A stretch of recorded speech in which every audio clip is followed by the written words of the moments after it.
vais jouer à Pokémon Colosseum. C'est un jeu qui est sorti sur GameCube en 2004 chez nous. C'est un ovni dans la saga Pokémon.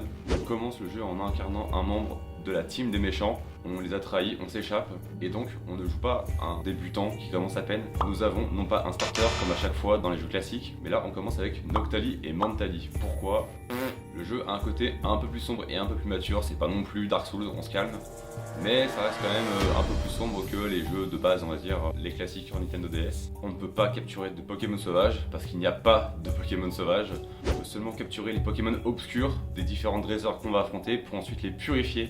C'est donc totalement différent de ce qui se fait normalement. Honnêtement, le jeu a plus de 20 ans, et bah visuellement, il est vraiment pas mal encore. Je trouve qu'il ne fait vraiment pas pitié par rapport à certains Pokémon sur Switch. Il n'y a seulement que des combats en 2v2, pas de 1v1, c'est à partie pris, mais voilà. Les musiques sont vraiment super.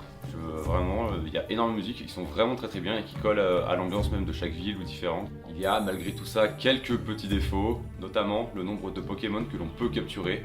Je crois qu'il y en a à peu près 50, ce qui n'est pas énorme au vu qu'à ce moment-là on est sur la 3e génération, donc il y a à peu près 300 Pokémon, donc ça fait un peu juste. Il n'y a pas énormément d'exploration, c'est vraiment on suit l'histoire principalement, mais après ça plaira pas, ça c'est au goût de chacun j'imagine. Donc c'est pour ça que je vous recommande vivement de jouer à Pokémon Colosseum. C'est un jeu qui a été différent, qui n'a pas le système classique des jeux Pokémon que j'adore, mais où il n'y a pas le système d'arène, le système de champion, le système de ligue. Là vraiment c'est purement une histoire, on arrive et on a un dresseur directement implanté dans un univers, une histoire déjà préétablie.